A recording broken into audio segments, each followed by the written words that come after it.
$50,000 home price cuts across the board for everyone. That's what it says in the Trump's new executive order he signed the first day in his office. We could see major shift and dramatic changes in the housing industry pretty soon and in the long time to come with these new initiatives that we are about to see with the new administration. So in this video, I'm going to break down every detail and drama that every homeowner or home buyer should know moving forward. Let's cut through the noise and get right into it. The executive order that Trump signed on the first day in his office is there to reduce prices and lower the housing cost. And hear it what it says in the beginning. Delivering emergency price relief for American families and defeating the cost of living crisis that we have.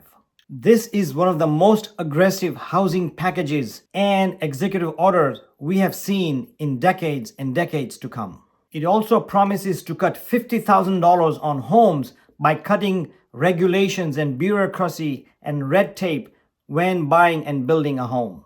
The goal of the initiative is to reduce owning a home or buying a home and being able to afford one. As you can see, home prices are at historic highs. They've been going up and up and up since years and years. And right now, it at its peak home price. Hopefully, we have bottomed out. There is also historic shortages on homes, not only resale homes, but also when it comes to new home construction. So the Trump administration wants to increase and boost the supply of housing inventory and boost the speed and the affordability of new home construction. As you can see in this chart, we are at the lowest level of homes for sale in the last 30 years. So there are several key points and goals of this housing plan, of this housing initiative. So the number one goal is to reduce the cost of homes by $50,000, eliminating the red tapes, the regulations, the permitting, the bureaucracy, the length of time it takes to build a home and to sell a home. It also aims to cut the regulations when it comes to new home building for the new developers and the housing projects. You know that it takes years and years for new home builders to build homes, even just to start building homes. And it takes years and months of regulations and going to the city and the county and the state to get everything approved. So all that needs to be cut with this new plan. Here's how it looks. If we take a typical home, let's say the average home selling for $400,000 these days, almost $100,000 could be you are paying for the bureaucracy, the permits, the regulations, etc. That is almost 25% of the home purchase price. That could be the down payment you could use to pay for the house instead of paying for the regulations and the bureaucracy and the permitting, etc. The second goal is to expand the inventory, not only of the new home developments, but also resale homes. And one of the fastest ways to do that is to cut the red tape when it comes to new home development, new construction, especially when it comes to large projects. When builders come in and build thousands of homes, build master communities in different cities and different suburban areas, and including in metro areas. And in metro areas is where there is a bottleneck. And that's where most homes are needed anyways.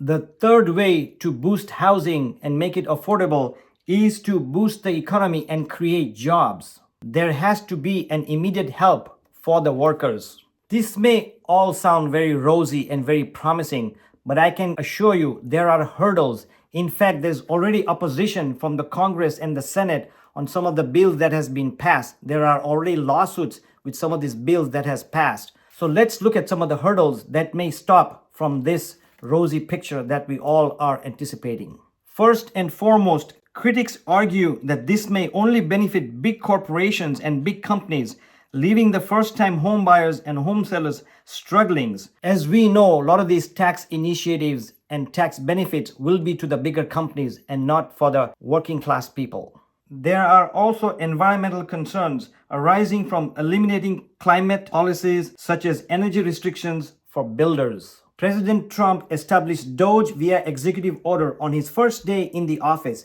with the goal of having it to cut bloat in the government bureaucracy and budget. Musk, one of Trump's most influential backers, has been tasked with leading DOGE, Department of Government Efficiency, a new department. The question is, can Elon Musk untangle some of these housing policies? People voted for major government reform, and that's what people are going to get. As President Trump sat behind the resolute desk, it was Elon Musk who did most of the talking, defending the deep and some fear indiscriminate cuts he has been making.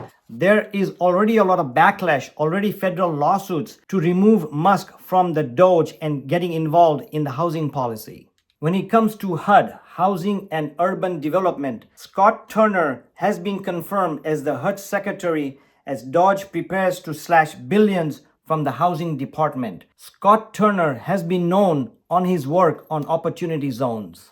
HUD is charged with executing housing laws, including helping low-income people find homes and combating housing discrimination.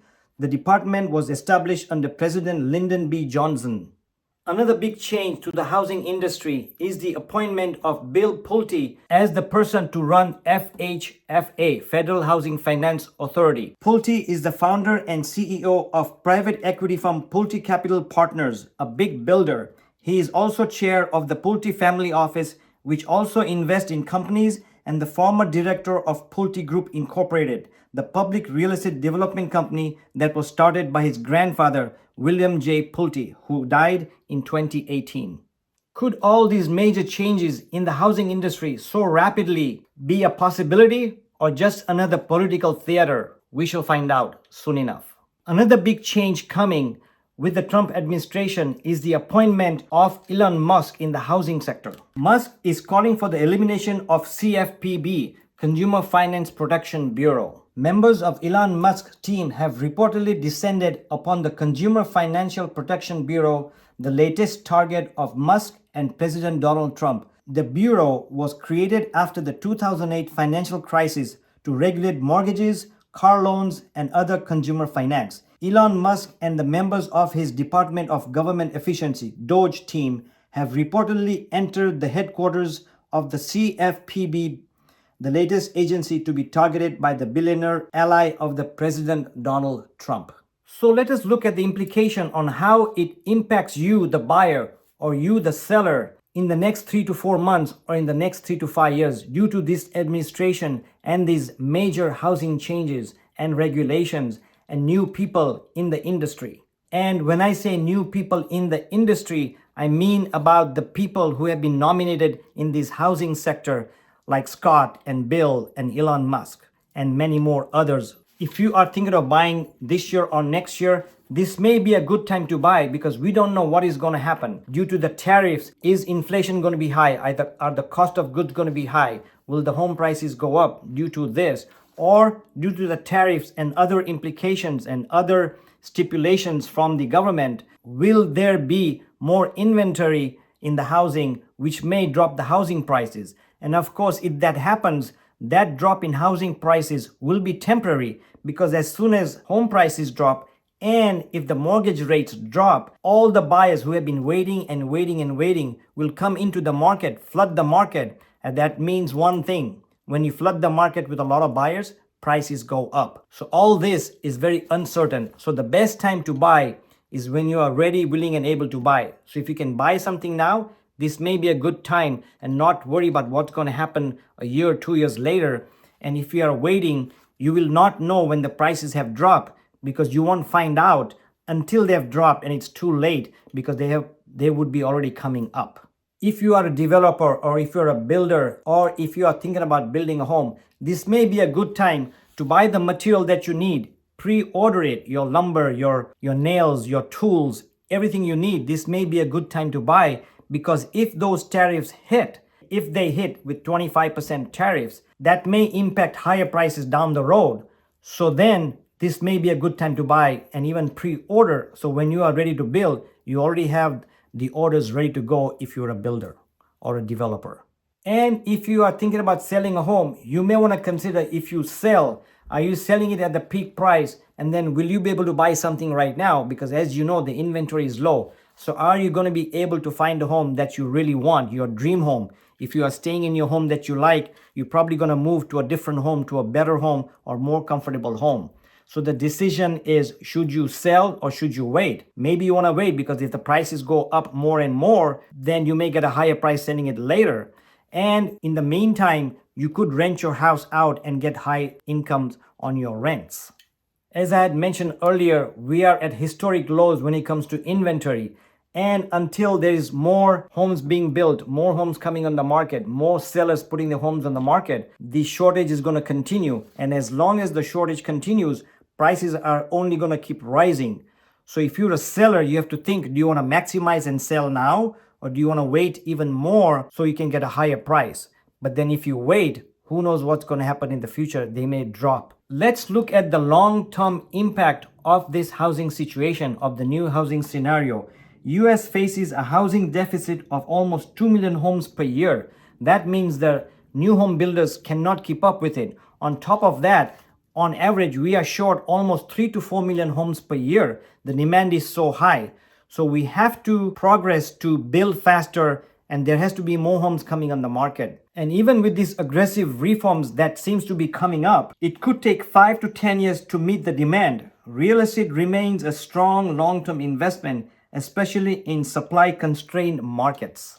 The other huge news that could impact the whole housing industry and the whole economy of USA is the implication of the tariffs, specifically to Mexico and Canada and China. Trump administration has threatened to impose 25% tariffs on Mexico and Canada. And as you know, a lot of the housing supplies, lumber for example, 70% of the lumber comes from Canada. And if Trump administration imposes the 25% tariffs, what would Canada do to the lumber prices? That may have a big impact on the US home building and the housing prices. These tariffs may reduce the prices in the short term, in the next 3 months, 4 months, 5 months, up to a year, maybe 2 years. But what will be the impact and the implications if these countries retaliate and impose their own tariffs to US? So what will be the impact to housing in the next 3 to 4 to 5 years? Who knows? Drop a comment below on what you see is going to happen with the tariffs and the new housing leaders and the uncertainty. Let us know in the comments below. The housing market is undergoing a massive transformation. The effectiveness of Trump's plan remains uncertain. It could either bring relief or unintended setbacks.